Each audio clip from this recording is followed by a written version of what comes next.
I'm breaking so many of my own rules by posting this account on an online forum under an alias. In my long, and dare I say it, distinguished career as a freelance investigative journalist, I have never taken such an action, nor have I ever published a story without first checking and double-checking my information. In actual fact, I only have one source for the majority of the stories I plan to recount. One man who was branded a maverick and lunatic by the authorities. The people in power who were so eager to silence him. I'll confess that I was very cynical when I first heard the old seaman's outlandish tales. I've never been a believer in the supernatural world and have based all my beliefs on hard scientific facts, but recent events have changed my mind, and my source is a man I've grown to trust. Even so, I wish I had the opportunity to further investigate the claims made and obtain conclusive evidence, but alas, I fear my time is limited. The government may come after me.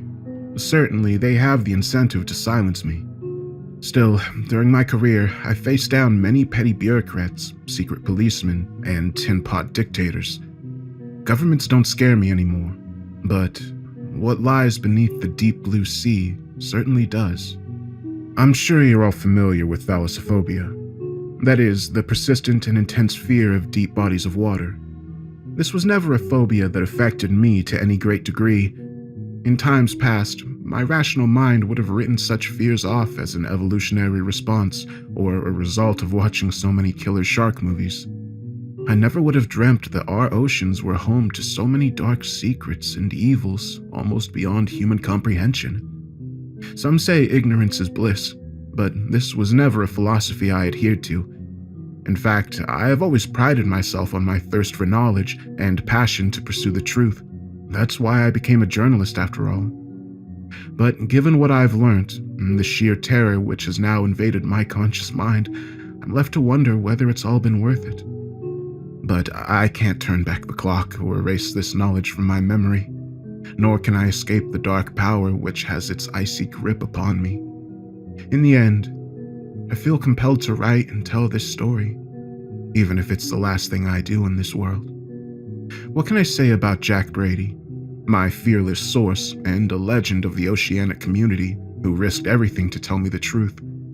Jack was in his early 70s by the time I made his acquaintance, a man with a full life's experience behind him, but still filled with a steely determination and defiance, visible even under his world-weary eyes and wrinkled skin. It's hard to believe that it's only been a month since old Jack first contacted me by email to request a meeting. Jack hinted that he had a story of great importance which he wished to impart to me, and only me. Apparently, he'd read some of my previous exposés and felt I was the right man for the job. I'll confess that I almost dismissed and deleted the unsolicited email out of hand. I receive a lot of hoax and crank messages, given my career, and Jack's vague description of the secrets of the seven seas frankly sounded like a lot of BS. But I didn't delete the email, and instead sent a reply to arrange a meeting. I can't say why exactly, call it journalist instinct, but I got a whiff of a story and had to follow the lead. I didn't walk into the meeting blind, however. As always, I did my due diligence and looked into Jack before going to meet him. I soon discovered that my source had lived an interesting life and varied career, although his passion for the sea was a constant. Born and raised in an Irish Catholic family in Boston, Jack had left home to join the Navy at 18 and spent the next 5 years in the service. After his honorable discharge, our hero worked as a diver in the West Indies for several years before an unspecified incident made him suddenly quit and seek a new career. His employment history was rather vague after this point, at least according to the official record. He was formerly employed by the National Oceanic and Atmospheric Administration for nearly 4 decades, although I noted how Jack was officially listed as an independent contractor on their roster. It was unclear what work Jack Brady did for this seemingly mundane and unremarkable government agency, but his email strongly implied the NOAA was part of a wider conspiracy. But what were they covering up? Jack's initial email didn't provide the details, leading to obscure and seemingly unrelated articles. I read a collection of news stories, scientific journals, and Wikipedia articles which covered everything from biblical sea monsters to the lost city of Atlantis and unexplained underwater sounds. I could only see one thing which linked these stories together, and that was Jack Brady's lifelong passion, the Seven Seas. We met in a spit and sawdust bar in the Harbor District, the type of place where the patrons glared at you suspiciously when you entered. I found Jack sitting at the bar, nursing a large glass of whiskey. His appearance was much as I would have expected.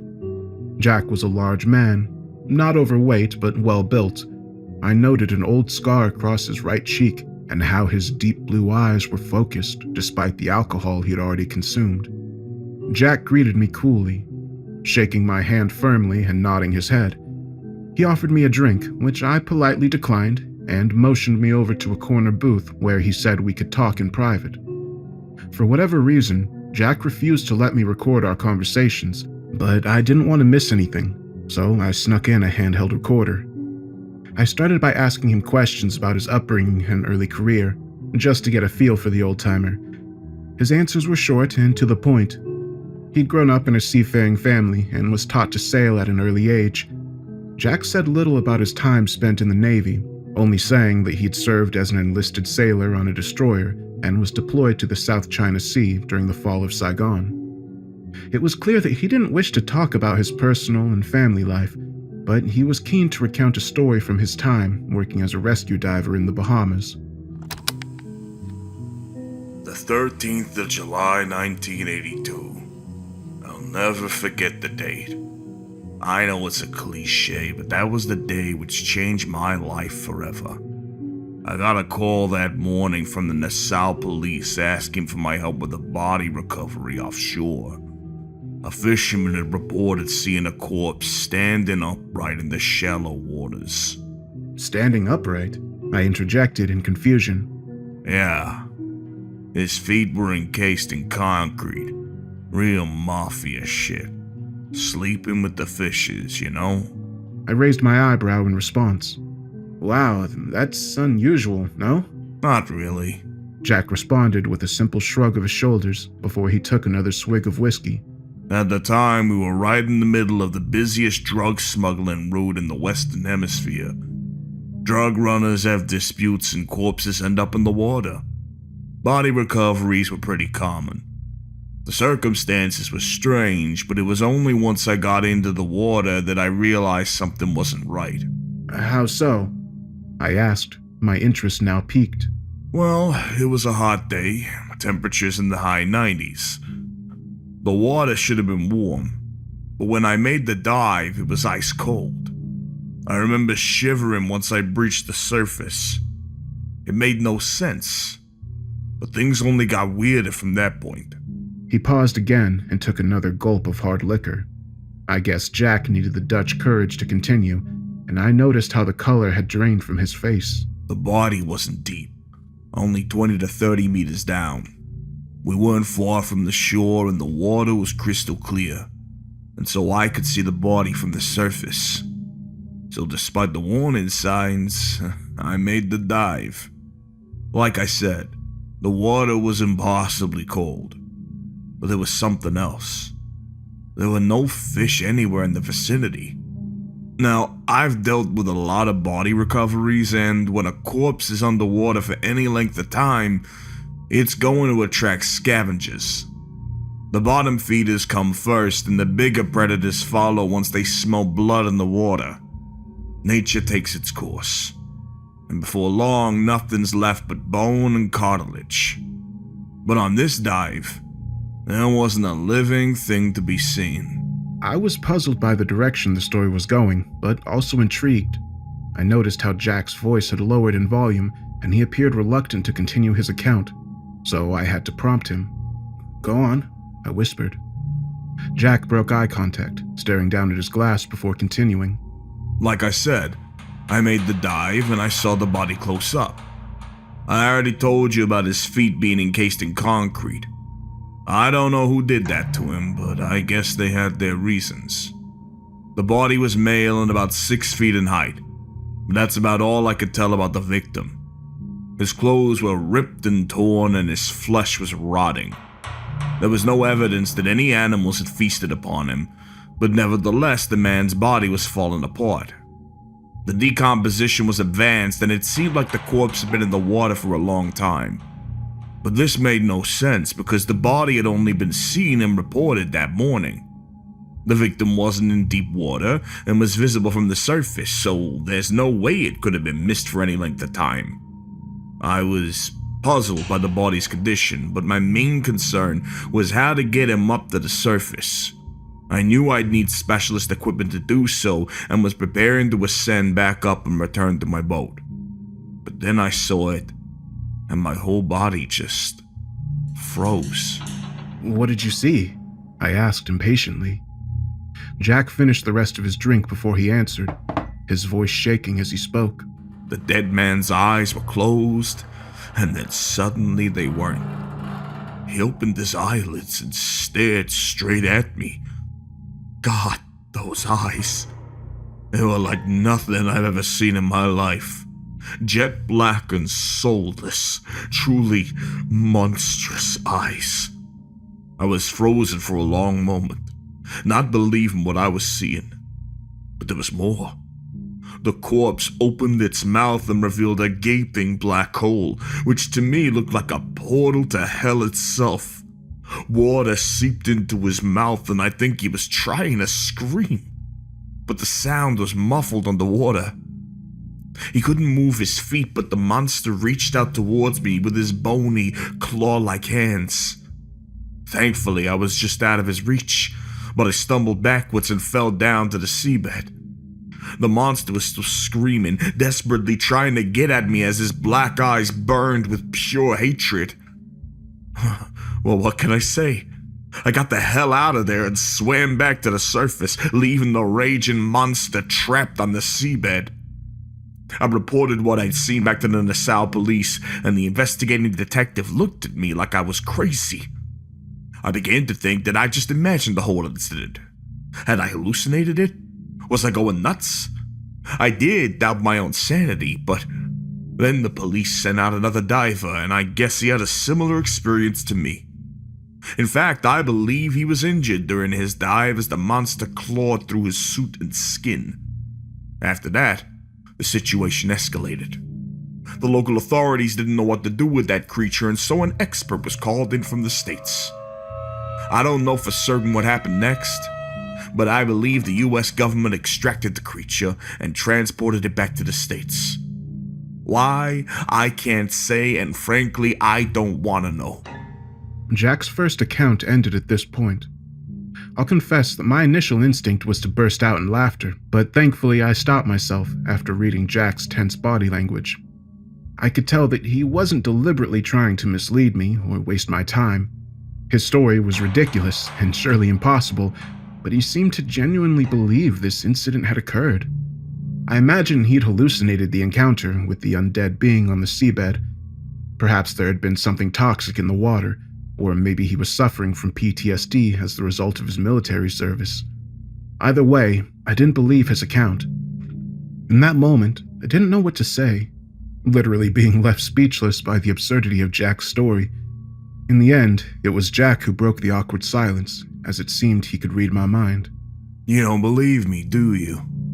You think I'm full of shit. He looked me straight in the eyes as he asked his loaded question, and I suddenly felt very uncomfortable.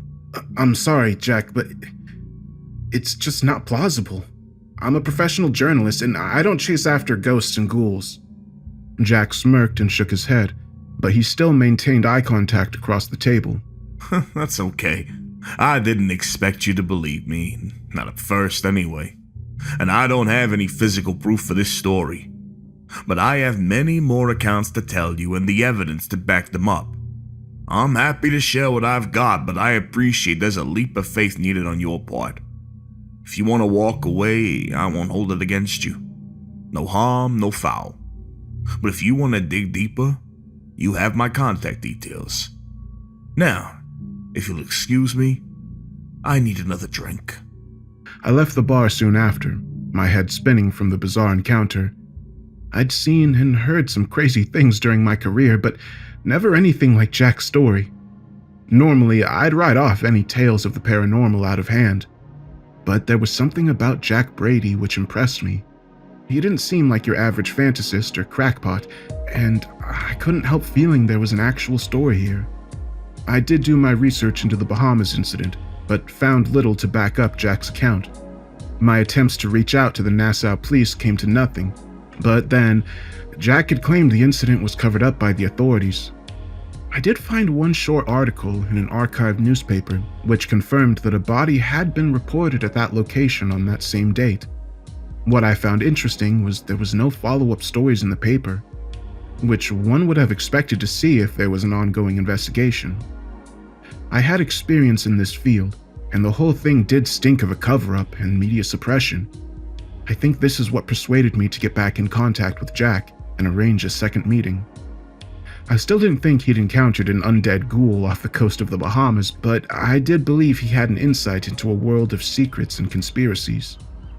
Our next meeting took place on a sunny afternoon at the marina. As the two of us walked along the dock and looked out at the sea, Jack was keen to show me his sailing boat, a beautifully crafted and maintained 25-footer called the Nautilus, its name neatly emblazoned upon the ship's hull. "Yeah, she's a beauty," I said enthusiastically while noting Jack's pride. "Will you take her out today?" Jack's face turned pale upon hearing the question, and I wondered what I'd said wrong. There was a tense pause before Jack finally answered, and I noted a terrible sadness in his voice when he spoke. No, I haven't been out to sea since my retirement. I doubt I ever will again. Really, I should sell the old boat, but I just can't bear to be parted from her. I really didn't know how to respond to this statement, but I filed the information away for future reference. Whether Jack's experiences were real or imagined, it seemed clear he was suffering from significant trauma. We walked back down the dock and took a seat on a bench under the warm sun. It was then that Jack told me about his career change following the incident in the Bahamas. The Nassau job was a good gig. Sure, I saw some bad stuff, but I also saved a lot of people and did some good. And it was a beautiful place to live. A real tropical paradise. If it hadn't been for the incident, I might have stayed down there indefinitely. But seeing something like that changes a man. It's like my eyes were opened and suddenly I could see through the looking glass. I was also intrigued by the expert they'd called in to deal with the creature I'd encountered. The fact that a team had been sent from my home country suggested this wasn't a one-off incident, and our government knew what was really going on beneath the surface, and, as it turned out, my suspicions were well-founded. I started asking questions through my military contacts. I guess it was pretty foolish to be poking my nose into dark places and shadowy government agencies, but thankfully the men in black didn't come to arrest me and ship me away to an off-the-grid prison. Quite the opposite, in fact, because I received a phone call offering me a job. I raised my eyebrow, but couldn't help but feel excited upon hearing this revelation. Was this the government conspiracy I yearned to hear of? The call was from a Mr. Smith, and no, I'm not kidding. That was really his name. Andrew Smith worked for the NOAA, which on the surface was a pretty dull civil service job. But Andy headed up a department which wasn't officially on the books. In fact, their entire existence was and still is denied by the federal government. The section Smith managed was called the Oceanic Special Investigation Unit. Again, it's an innocuous name, but what this unit does is extraordinary. So this guy gave you a job? Yeah. He'd heard I'd been asking questions and looked into me. I guess Andy saw something in me and reckoned I could help him out. He was the expert they brought in to deal with the ghoul in the Bahamas. His team successfully captured and contained the creature before handing it over to the military. He doesn't know what happened to it next, and nor do I. Hell, the zombie could still be locked up in Area 51 for all I know. But my intuition was correct. There are a lot of unexplained mysteries and phenomena in the world's oceans, and the OSIU was tasked with investigating them. Jack spent the next few minutes explaining the structure and remit of the investigation unit and describing his early years working for the agency. He began in the position of junior investigator, but soon worked his way up the ranks under Smith's mentorship. During this time, he was sent around the world on various cases relating to bizarre incidents and sightings in all of the planet's oceans. Jack confirmed that most of these reports were either hoaxes, local myths, or had some kind of logical explanation. The unit might go for years without any legitimate paranormal or cryptid activity, and there would be constant threats from legislators to cut their funding. But then a real case would come to the fore, and the powers that be would take notice. The story he told me on that sunny afternoon at the marina was short but unsettling, as he described sightings of an entity simply known as the Swimmer. This one started out as another legend, so at first we thought it was more BS. There are accounts of the Swimmer throughout history, going back to the time of the Roman Empire. What's interesting, though, is that the same story is replicated across different cultures and civilizations all across the globe. In all accounts, the details were eerily similar.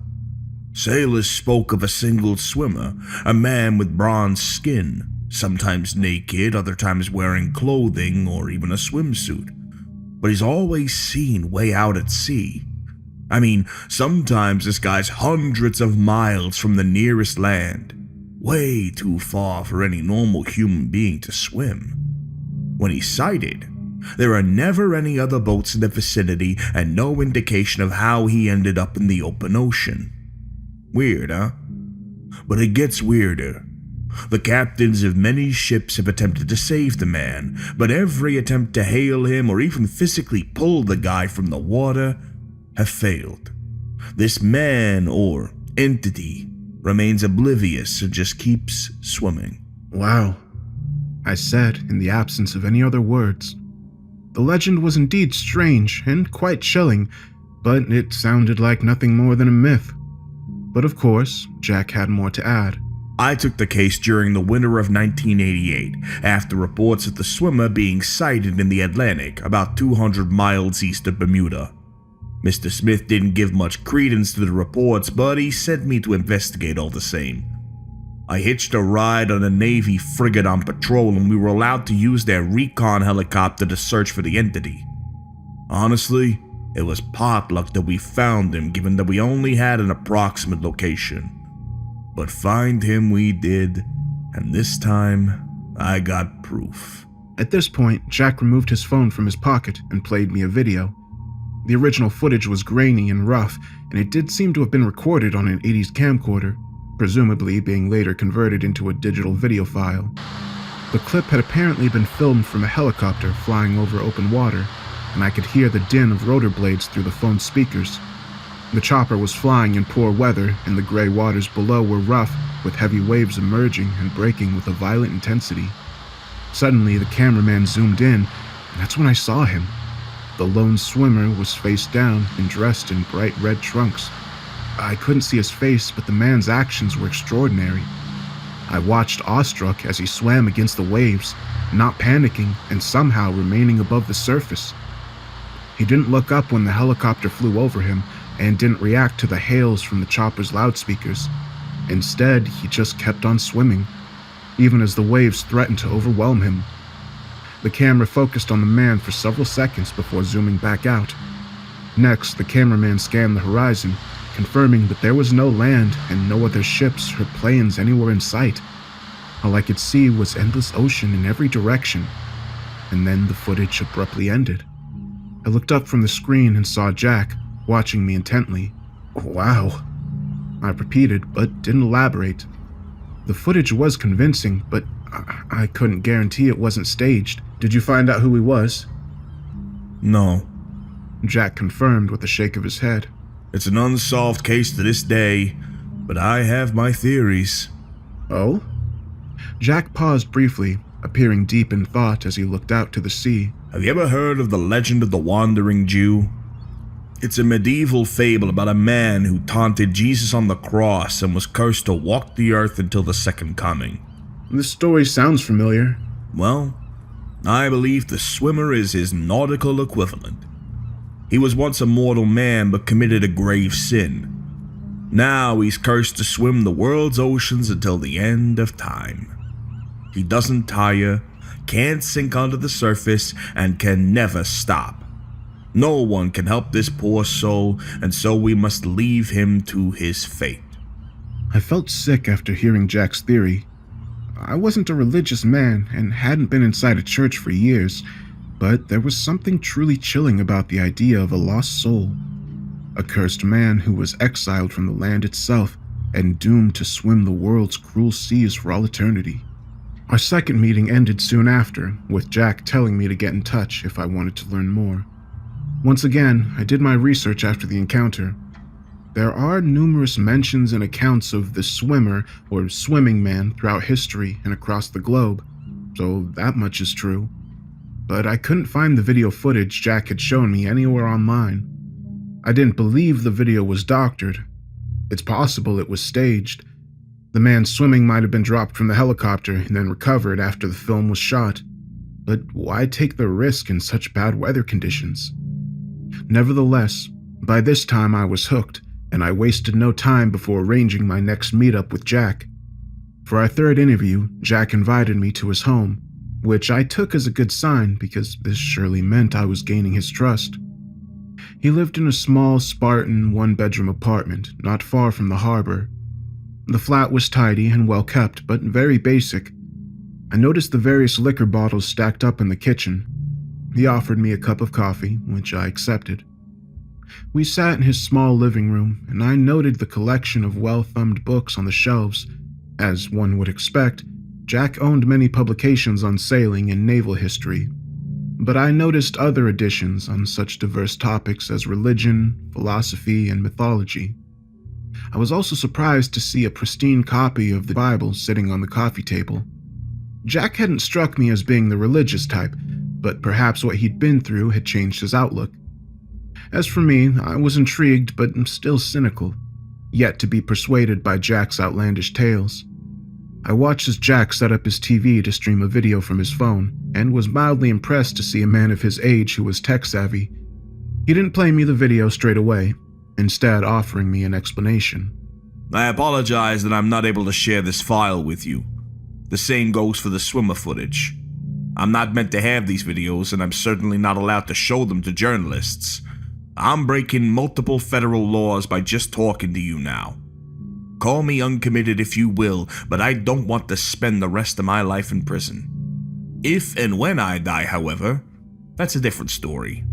I'm happy to bequeath all the evidence I have to you on the condition that you break this story wide open. Okay, I answered, not quite sure what else to say.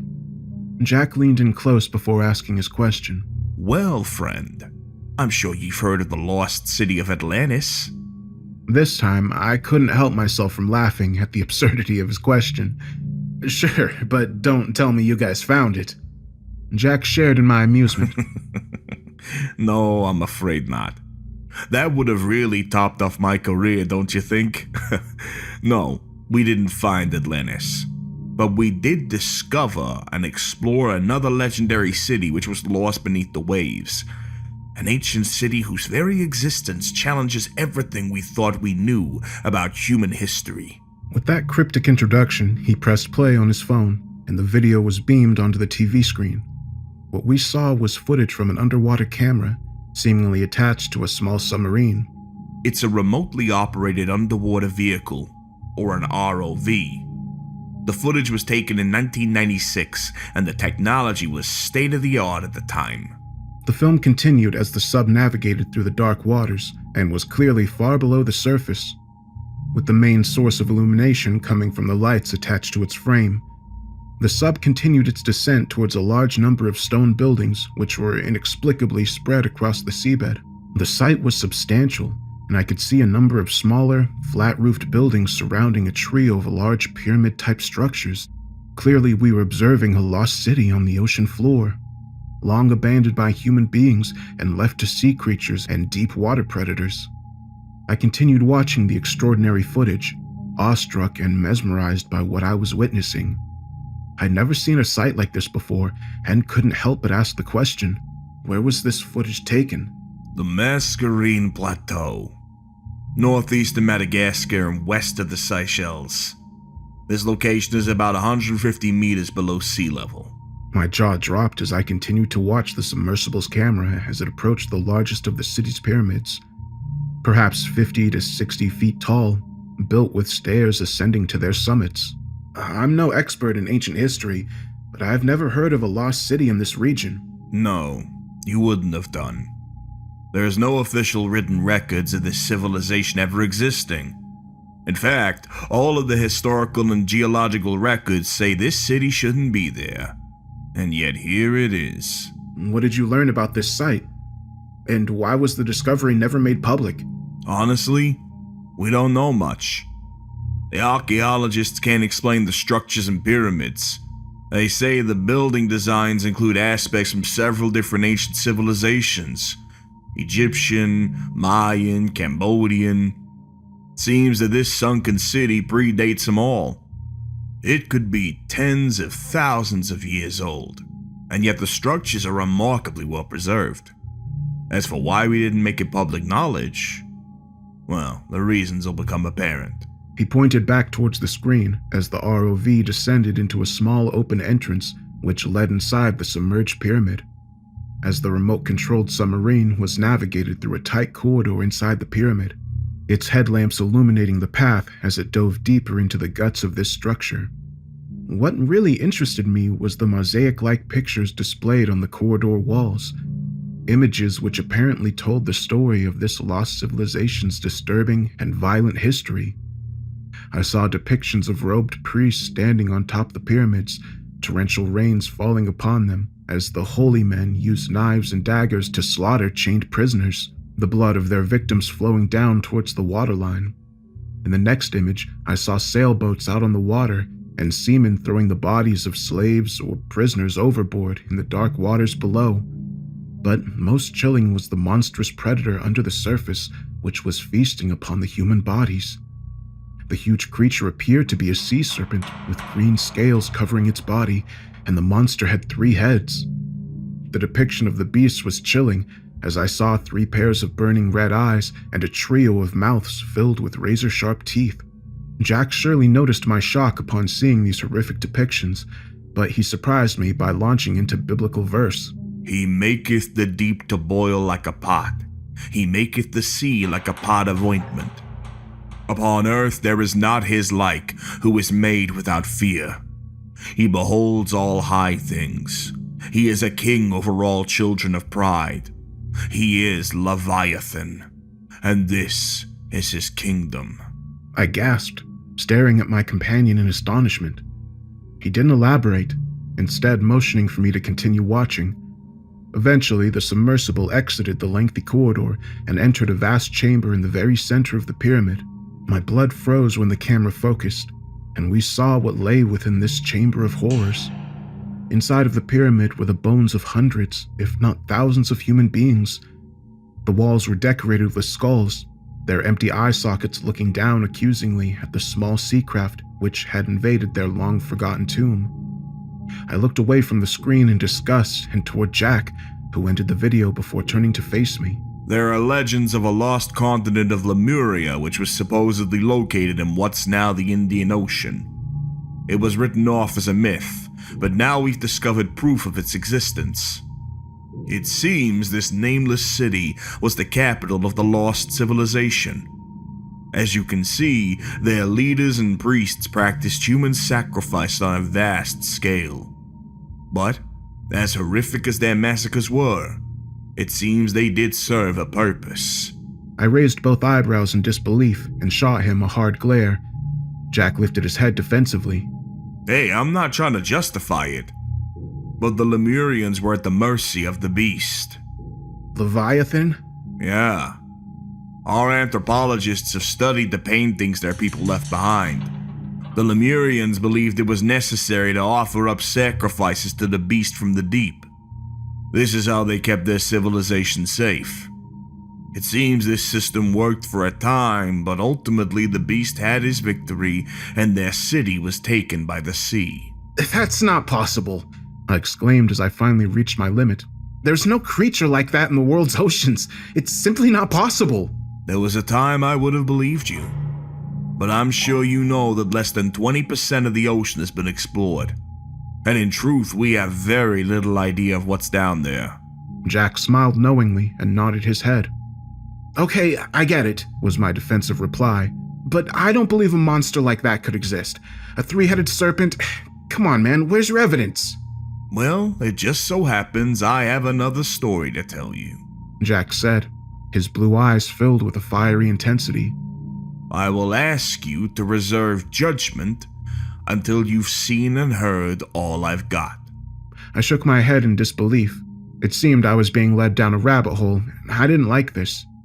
But still, Jack had me on his hook, and I couldn't walk away without hearing the full story. There was a strange incident which occurred in the early noughties. Actually, it was quite widely reported at the time. The news got out before we had a chance to bury it. But of course, the public didn't hear the full story. Of course, I replied, my cynicism returning as I once again questioned this entire enterprise. If Jack picked up on my tone, he didn't let it show, and instead continued his account. In November 2003, a research team tagged a 9-foot female great white shark off the coast of southwestern Australia. 4 months later, records show the shark abruptly dove 2,000 feet with a 32-degree temperature spike. Then, the shark disappeared without a trace. Soon after, the tag washed up on shore, but no signs of the shark. The researchers guessed that a large animal came up under the great white and dragged it to the bottom. Now, the question is this. What animal could have taken and killed a 9-foot shark? I shrugged my shoulders dismissively. A bigger fish. Jack laughed in amusement. Yeah, good call. They reckoned it was a larger great white or possibly an orca. There was no definitive answer, but this theory satisfied most in the scientific community. But there was more that wasn't made public. I sighed aloud, but didn't interrupt as Jack went on. You see, the 9-footer wasn't the only tagged sea creature which ended up dead. In total, there were 4 great whites killed in that part of the ocean in the space of a few months.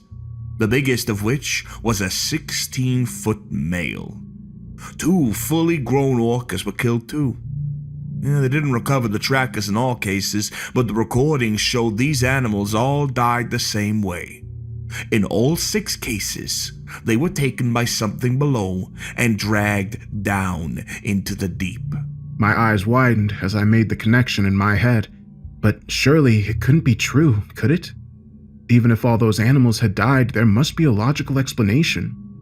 What we did was set a trap of sorts. We obtained the body of a recently deceased 12-foot great white and secured it to a buoy 50 meters below the surface and right in the middle of the unknown predator's hunting grounds. What's more, we attached underwater cameras to monitor the situation and hopefully catch a glimpse of it. I felt my heart beating faster in my chest as I pushed him for more. What happened? Jack smiled as if he enjoyed keeping me on my toes. The shark's corpse was floating in the water for 3 days. We were about to give it up and cut the body loose. Then this happened. Once again, he went to his phone and streamed another clip onto his TV. But this was a short one, barely 10 seconds in length. It was that quick. One moment we were looking through an underwater camera facing downwards, down into the dark abyss. Suddenly, something huge emerged from the depths, propelling itself upwards and towards the camera. I only got a quick glimpse of the beast, but its horrifying features were unmistakable. The giant predator which emerged from the darkness had 3 heads with 6 burning red eyes and a trio of gaping jaws filled with so many rows of sharp teeth. I literally recoiled in my seat, letting out a startled cry as my frightened brain tried to make sense of what I'd seen. The video cut out a second later, the screen turning to black in an instant as I guessed the camera was swallowed up in the monster's jaws. Even though the monster was only on the camera for a few brief seconds, Jack was able to show me a still image. The water was dark and the picture blurred, but I could clearly see the predator in its hideous glory. a nightmare of teeth and rage with 3 wide maws which looked like entrances to hell itself. And those eyes, all 6 of them burning red with rage, but also with intelligent malice. I'd never seen such a creature before, but couldn't help acknowledge the stark resemblance to the depictions within the sunken city. I left Jack's place soon after, still in a daze and feeling sick to my stomach. I didn't make arrangements for a further meeting, but muttered something about getting in touch as I shuffled toward the door. Jack made it clear that he had more information to share with me, but I think he knew I needed time to process all I'd heard and seen. I'll confess that I poured myself a stiff drink when I got home, and it took me some time to calm down. But once I regained my senses, I started thinking logically, and the doubts returned. The footage I'd seen in Jack's apartment was unsettling, but certainly not conclusive. The videos of the underwater city and 3-headed beast could have been staged or created by CGI, or hell, even AI at this point. I don't know why Jack or anyone else would have gone to so much bother to do so, but I couldn't rule out the possibility. If Jack was telling me the truth, then there must be supporting evidence. Logs, data, witness statements, etc. Maybe he had access to this information. But for now, I couldn't be certain of anything. I told myself that this all had to be fake, and that I was being taken for a ride by Jack Brady. All of my professional instincts told me to walk away, to cut off contact with Jack and abandon the investigation, but there was something deeper inside which stopped me from doing so. It wasn't just the hunch that I was chasing an important story. Sure, this was part of it, but what I'd learned had awakened something in me. Call it a primal fear or evolutionary reflex, but I was beginning to believe that Jack was right, and there was something wicked and terrifying in the ocean depths. That's when the nightmares began. I didn't sleep well in the nights which followed our third meeting, but when I did finally drift off, I was plagued by vivid and terrifying